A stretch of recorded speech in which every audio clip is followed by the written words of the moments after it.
Cher Harold, Chère Josée. merci d'être avec nous au monastère des Augustines. Puis j'aimerais ça que tu me dises, qu'est-ce qui t'a amené à nous faire cette proposition-là? Le fils d'Adrien fête ses 20 ans en 2020 et on avait envie de faire quelque chose de spécial. J'ai donc pensé ramener à la vie une pièce que j'ai créée en 1998 et qui s'appelle Les 10 commandements. Donc déjà, il y a une filiation naturelle entre le monastère et cette pièce-là, que j'avais créée à l'aube de l'an 2000, où le bug était annoncé, où les valeurs humaines étaient déjà très questionnées à travers la planète. Et je me questionnais donc sur nous comme société, où est-ce qu'on en est, quel système de valeurs, quels codes moraux avons-nous, alors qu'on prônait beaucoup l'individualité. Et donc, ça a été en 98 ma bougie d'allumage.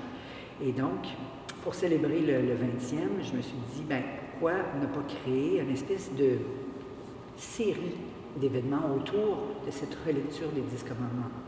Donc, les projets qu'on a élaborés avec l'équipe du fils d'Adrien, c'est un spectacle pour la scène, un film de danse et un spectacle in situ, donc à l'extérieur d'un théâtre, dans un lieu réel.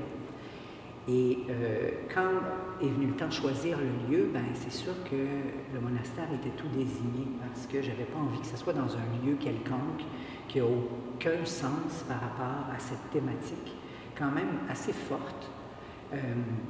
Et donc, là, c'est là que j'ai fait appel à toi, on s'est rencontrés, on a discuté du projet et j'ai senti tout de suite l'ouverture, ton ouverture et celle de ton équipe, qui pour moi est très en phase avec l'ouverture des Augustines, donc avec leur mission qui est là depuis plus de 400 ans en fait, et qui, je pense, je le sens, parce qu'en plus j'ai vécu quelques jours au monastère, c'est omniprésent dans les murs de cette magnifique patrimoine religieux et historique qu'on a la chance de vivre ici. Fait que, donc, en ce moment, on est en résidence de création, donc on vient explorer, à partir de la matière du spectacle, la possibilité de créer un déambulatoire ici, à l'intérieur du monastère. Mais j'aurais le goût de te relancer la question.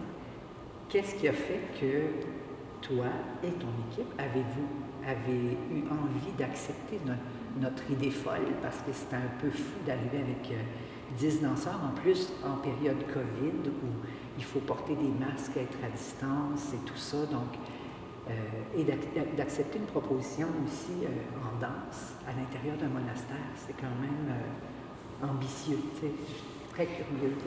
Je suis contente d'entendre que tu as senti notre ouverture, puis que cette ouverture-là, elle est la même avec laquelle, la même qui a animé et qui anime encore les Augustines dans leur façon de vivre. Les Augustines, ce sont des personnes fondamentalement accueillantes et ouvertes et qui ont toujours été inscrites dans la modernité, peu importe les époques, là.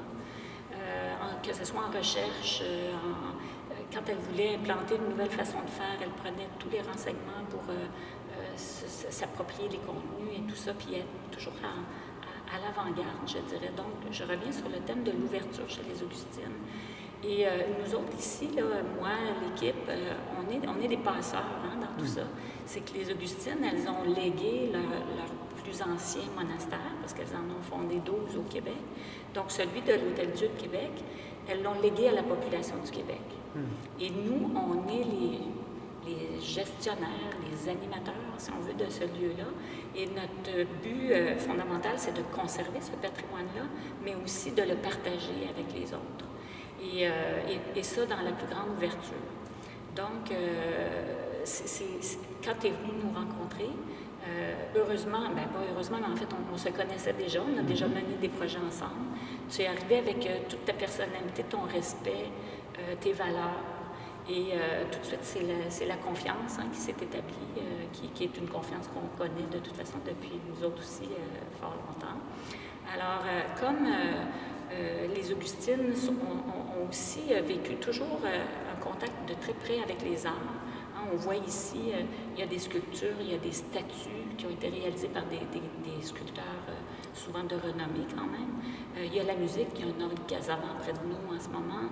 Il y a les arts visuels, il y a des toiles ici qui ont été réalisées par des Antoine Plamondon. On a une toile d'Alfred Bellan un peu plus loin, etc. Les vitraux, l'orfèvrerie, même les arts de la table à travers les plats de service, les présentations, toute la minutie qu'elle mettait dans la réalisation de